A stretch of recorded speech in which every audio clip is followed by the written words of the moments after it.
Welcome everyone to another episode of Follow the Light Music Review. My name is John De Laurentiis, and this is episode 19 in my series of revisiting the classics. And this is a very special tribute episode to the legacy, the musical legacy of Chuck Girard. So no doubt that you have probably heard of the passing into eternity of Chuck Girard, the Christian music legend, at the age of 81 on August 11th, 2015. That was just a few days ago.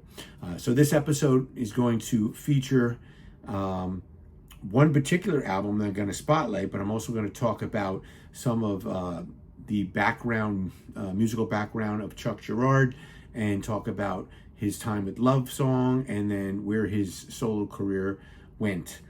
So we'll be talking about that. So today's Revisiting the Classics album spotlight is going to be his second solo album, which I have here, Glow in the Dark. Okay, and before we get into that, I would really encourage you to subscribe to the channel, like the video, comment below. I'd love to hear your thoughts and your memories of this great iconic Jesus music legend, Chuck Girard. And also remember to ring the bell so that you can get notified of upcoming content on the channel. And I really appreciate your support. Thank you so much. All right, so let's talk about Chuck Girard. So Chuck Girard was born in Los Angeles, California. He was involved in music from his teens, forming a band called the Castells, which went on to have two top 40 hits nationally. The first one was Sacred, charting at number 20, and So This Is Love, charting at number 21 in 1961. Another single, Make Believe Wedding, also charted at number 98, also in 1961. And their song I Do was produced by Brian Wilson of the Beach Boys. These songs are firmly planted in the pop music of the 1960s with vocal quartet-styled harmonies, wed to heavily orchestrated melodies and lounge-styled instrumentation.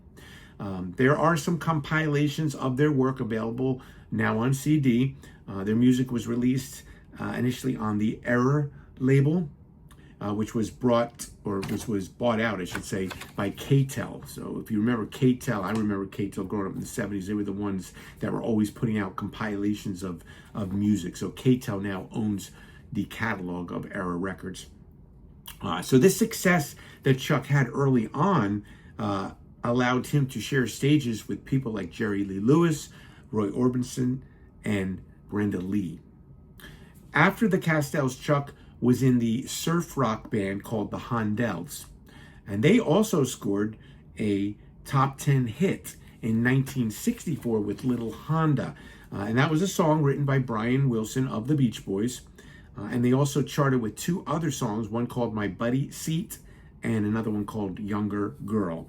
Now, during this time, Chuck was not a Christian, and he was wandering into the 1960s hippie drug culture, and he began exploring Eastern religions at this time and using LSD and different drugs, which they thought these psychedelic drugs would somehow bring would bring you closer to God here. But he ended up, fortunately, at Calvary Chapel of Costa Mesa and heard the gospel preached by Pastor Chuck Smith.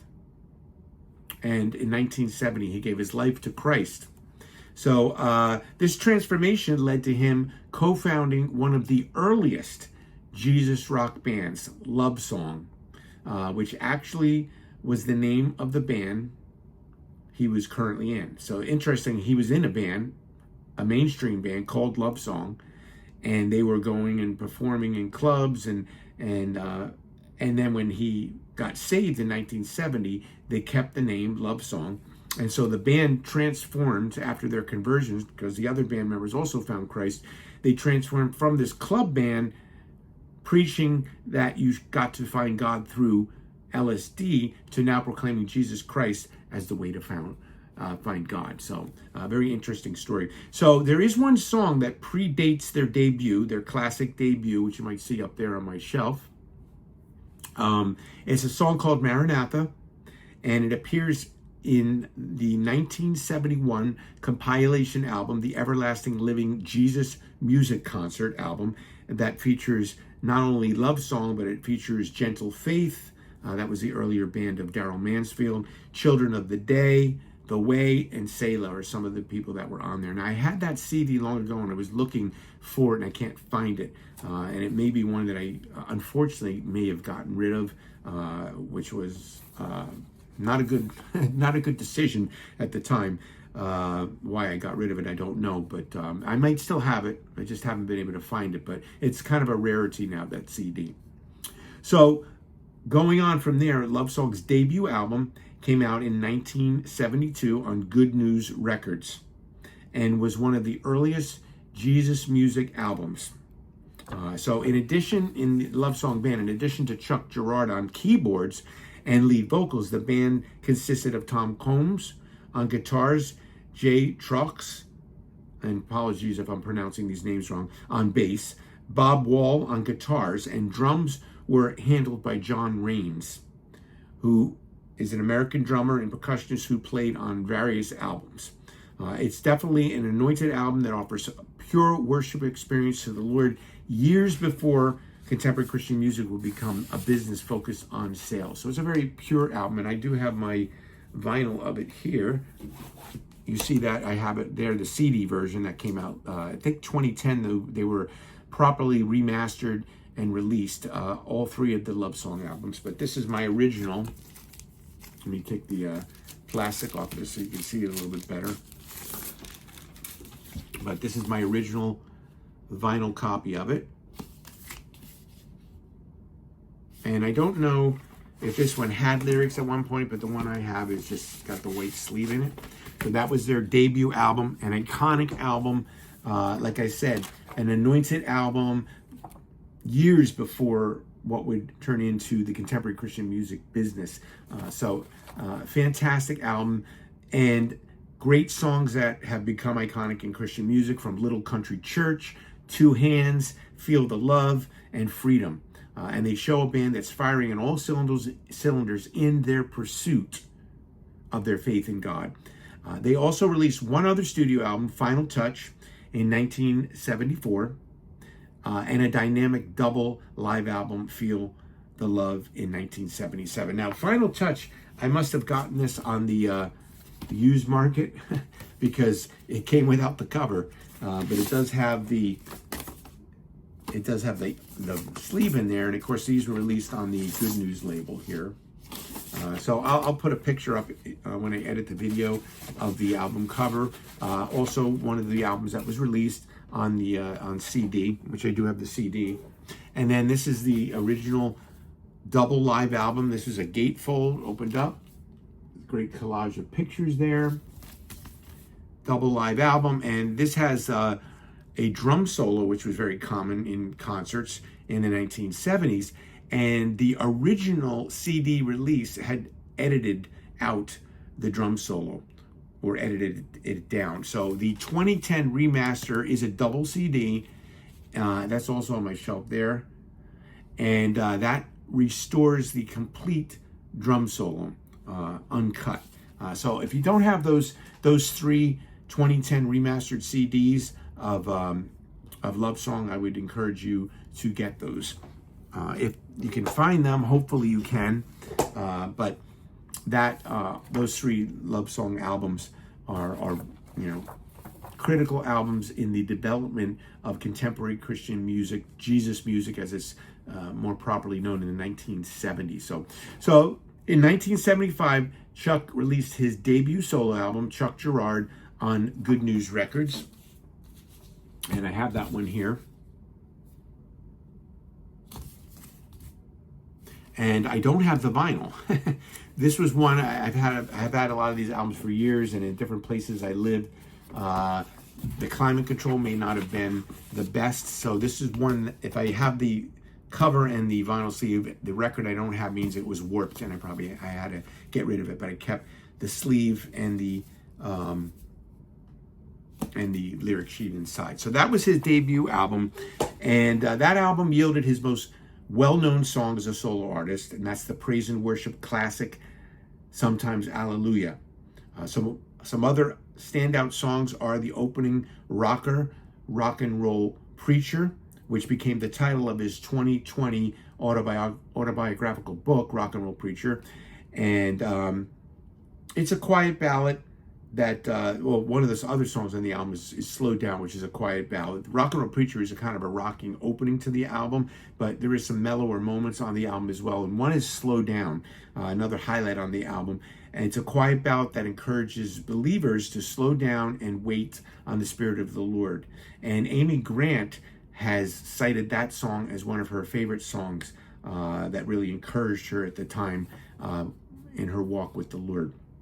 There's also the Jazzy Blues of Galilee, which has some great backing vocals in there that are used to good effect on there. Members, and you may not know this, members of the pop group Ambrosia, I guess Ad Ambrosia, who had all those 1970s hits in the adult contemporary soft rock category.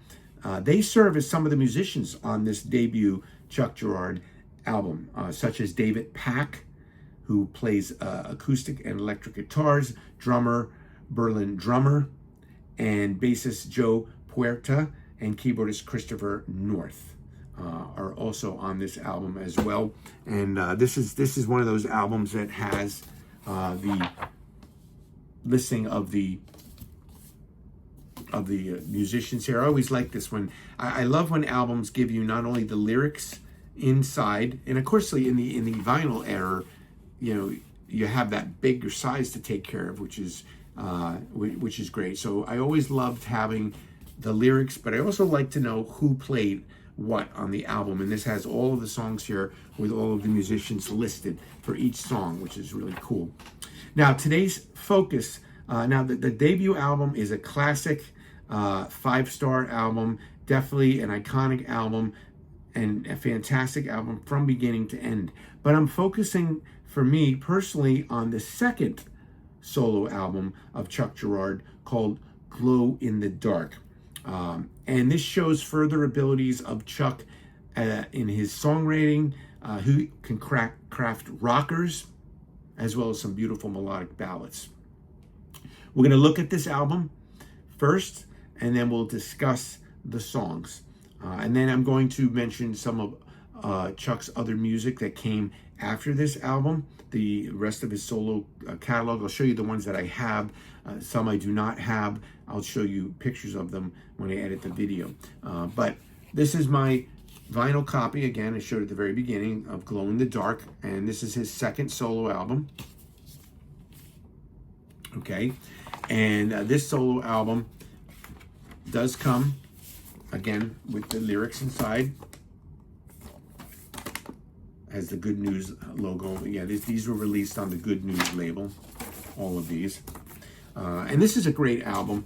It really shows a lot of his ability to craft songs in different genres of music and surround himself with some unbelievably great studio musicians, and he surrounds himself with some incredible musicians here. So we're going to be looking at that song by song, and then I'm going to talk about some of the other albums that he released in his catalog here.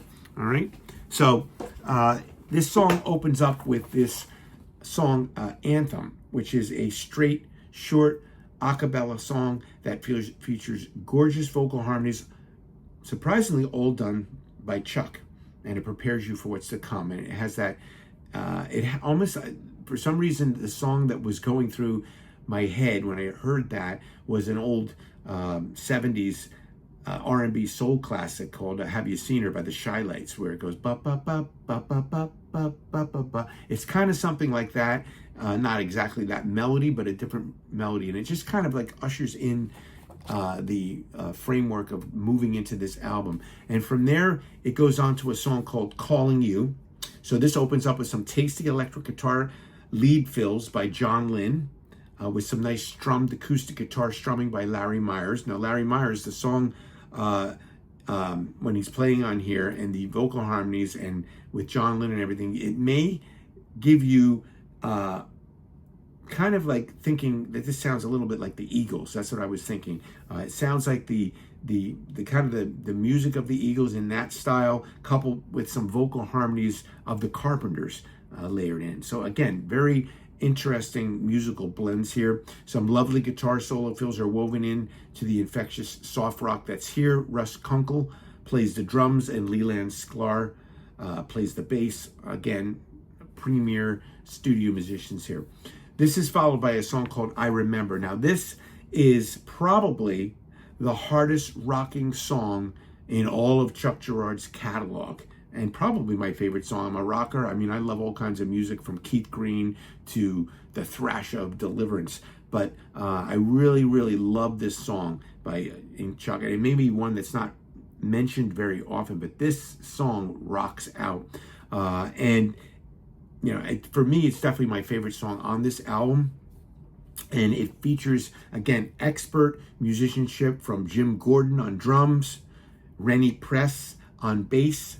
Chuck Girard adds some nice keyboards on here. John Lynn is ripping it up on some fiery guitar solos. And the song blasts into this almost prog rock section at the 2-minute mark, which leads into Lynn's scorching guitar soloing. And the song here deals with someone who professes one thing, but lives quite differently, because the things you say are not the things you do.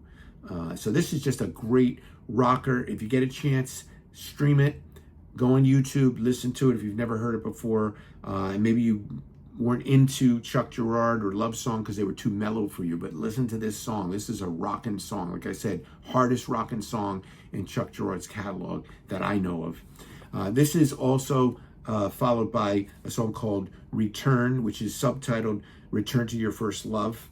And this is a song that is a nice country rocker now that also has an Eagles vibe too. So you remember the Eagles were, you know, country rock, folk rock, as well as, you know, they can do some really jamming rock too as well when you think of some of their catalog, especially when Joe Walsh joined them for the Hotel California album. But this is kind of like a country rock song. It has beautiful steel guitar playing on it from Al Perkins, and it features some acoustic guitar from John Talbot, and Russ Kunkel and Leland Sklar again provide a nice rhythm section. The background vocals feature Bob Wall and Ambrosia's Joe Puerta.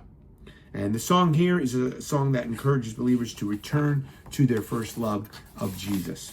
This is followed by a song called I Know a Lady.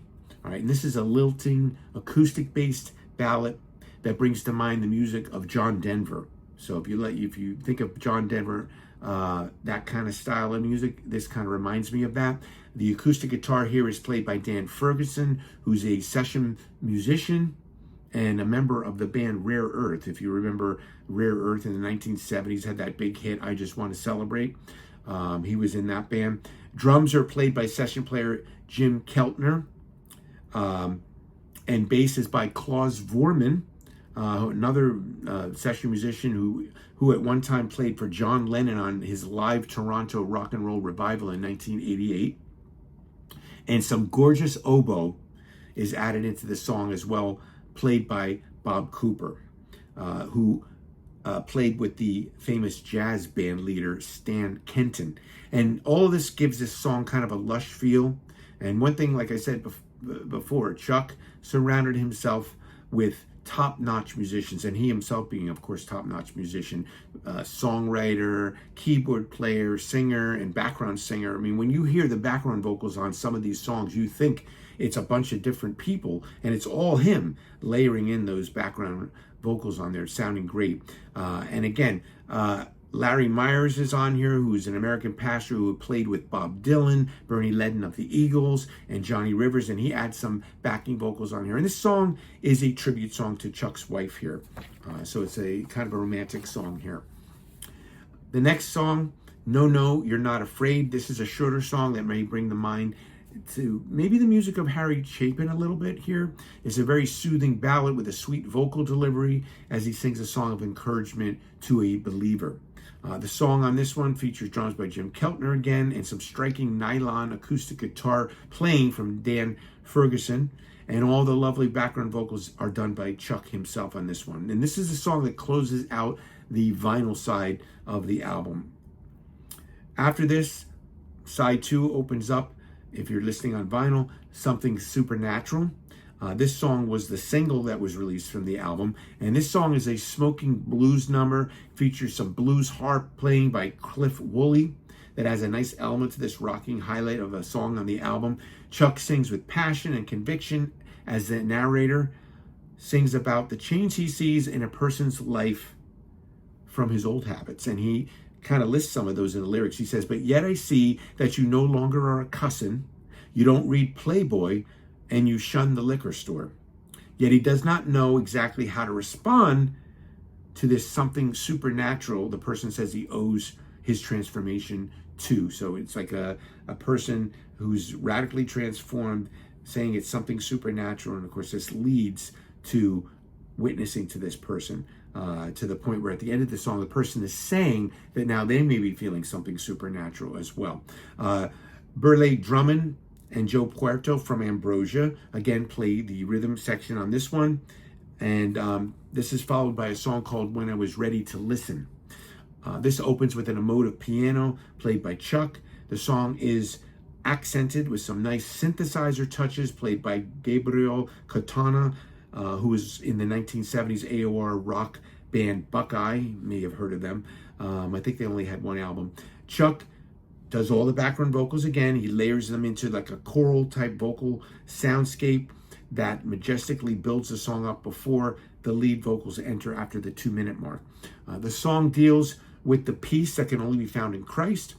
And one of the lyrics here says, "But when each thrill was over, my sorrow would increase, for nothing that I tried had ever brought me lasting peace." This is followed by So Thankful. This song is subtitled Song for Easter Morning, and it's a meditative worship song with a beautiful piano melody, a heartfelt vocal from Chuck again, also layering in all the background vocals here. And the song is a proclamation of what Jesus has done for us, not only dying on the cross for us, but that he rose from the grave. This is kind of like a mirror of the first album's worship song, Sometimes Alleluia, offering an effective song of praise. So Sometime Alleluia, like I said, his most famous known song, but this song here, So Thankful, kind of like same type of song on this album. And then the album ends with a song called Old Dan Cotton. Now, this is one of his story songs that sketches out a portrait of a man who would, according to the lyrics, start reminiscing and sharing his words of wisdom. And I remember I used to listen to him with joy. So this song is kind of like a slow-moving country ballad with some nice steel guitar fills again from Al Perkins, mandolin from Larry Myers, harmonica from Cliff Woodley, and Jake Trox from Love Song.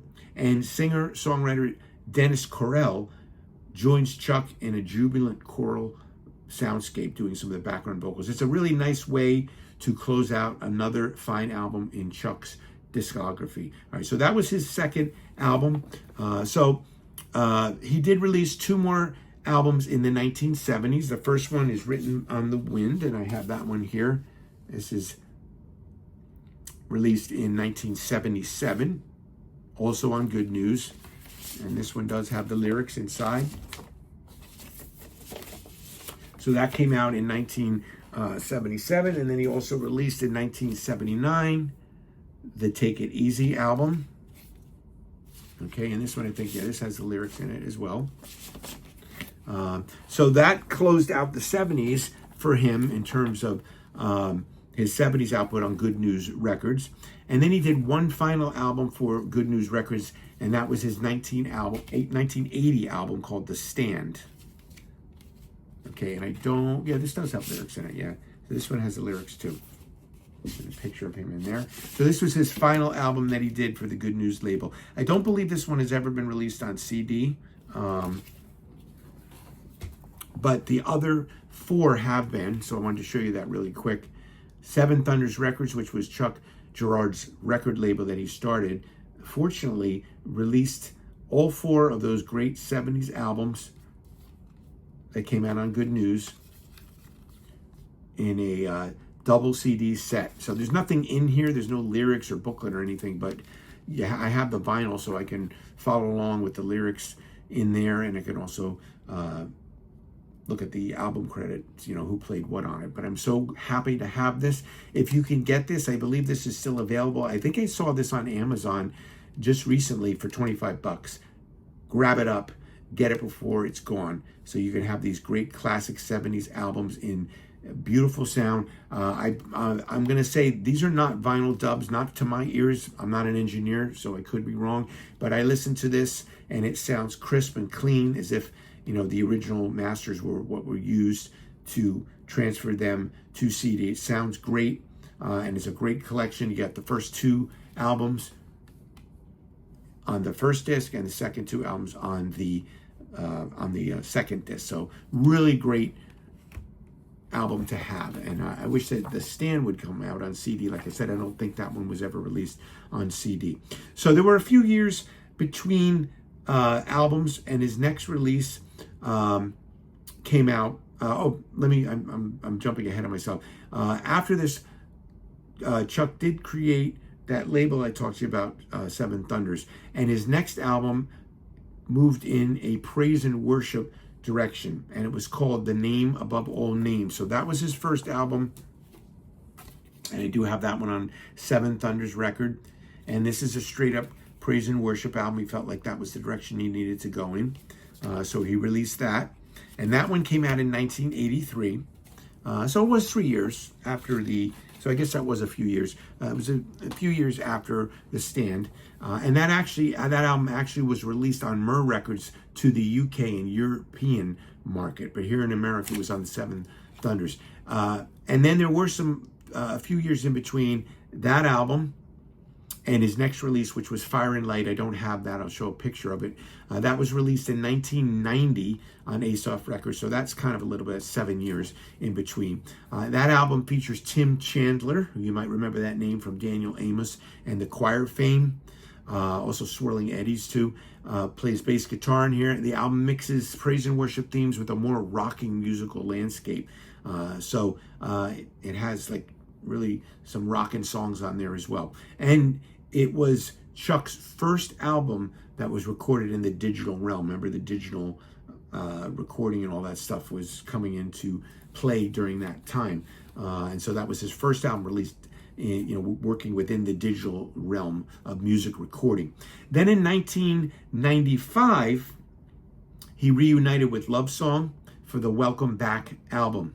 Now that was released on Word Maranatha Records, and that was an album that featured a lot of top-notch LA session players, as well as Phil Keaggy plays on the album. So Phil Keaggy is one of the guitarists on the album, and some of the other LA session music veterans that are on here are drummer Ron Tutt, who played with Elvis Presley, Hadley Hawkins-Smith and Ron Pierce are on guitars, Alan Pasqua on keyboards, and John Patitucci, I'm going to say that wrong, Patitucci, I think that's it, on bass. And this album is a album that re-records all the classic, iconic love song, catalog of songs. A lot of their highlights are on here. But what they did here is not only use all these LA session musicians and Phil Keaggy on here as well, but they tried to do more complex versions of their vocal sounds here.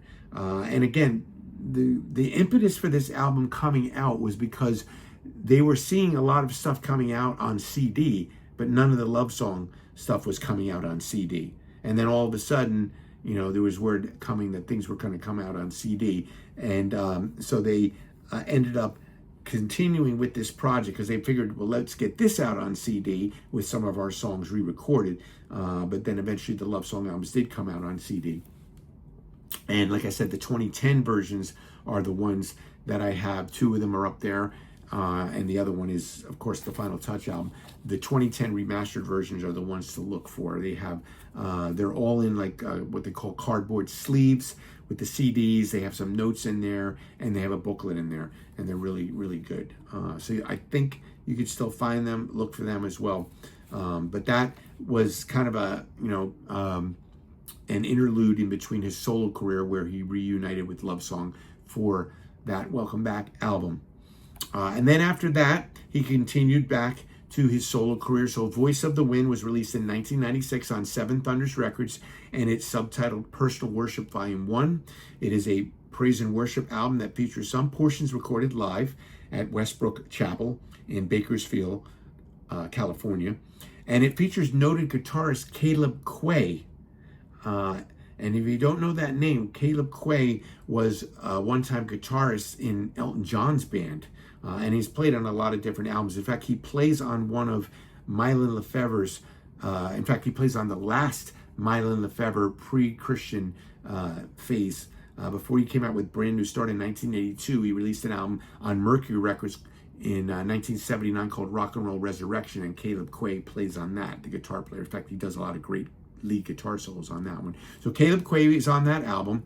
Then in 2001, a little longer after that, he released a Christmas album called Heart of Christmas, also on his Seven Thunders label, which featured standard covers of traditional Christmas tunes from Jingle Bells to Silent Night to In the Bleak Midwinter, and it has two versions of O Holy Night, one that's dubbed as non-traditional and one that's dubbed as traditional. Then after that, some time passed again from that 2001 album, another 7 years passed, and then he came out in 2008 with Evening Shadows. And Evening Shadows was his praise and worship sequel to his 1996 Voice of Wind album. So the first one, like I said, said Personal Worship Volume 1, so this would be Personal Worship Volume 2, although I don't think that ever says that on the album, but it does say that it is a sequel to that album, also on Seven Thunders Records. And then, sadly, what will become his final studio album, because of his passing this year, in 2024, he released his last studio album called Moonrise Serenade, also on his Seven Thunders label. It's a mix of praise and worship songs, pop songs, rock songs. It features Gary Lunn on bass, Steve Brewster on drums, Jeff Roach, Blair Masters, and Jason Webb on keyboards, Emily Boland on clarinet, and many guest background vocalists on there. And it's a 17-track album that includes the 17th track is a bonus track on the CD, and now it becomes, due to his passing into eternity just a few days ago, it now becomes his last musical will and testament of this iconic Christian music legend. So, in honor of this legacy that Chuck Girard has left behind us, I encourage you, pull out your love song records, pull out your Chuck Girard records, CDs, if you have some of the CDs, look them up on streaming. I believe all of his work is on streaming, and give it a listen. Give a listen to this timeless music that celebrates our faith and Christianity, and realize that Chuck Girard was one of the foundations of what we now refer to as contemporary Christian music. So thanks so much for watching. I hope you enjoyed that, this tribute to Chuck Girard in this episode. And remember, as always, to follow the light which shines out of the darkness. God bless everyone.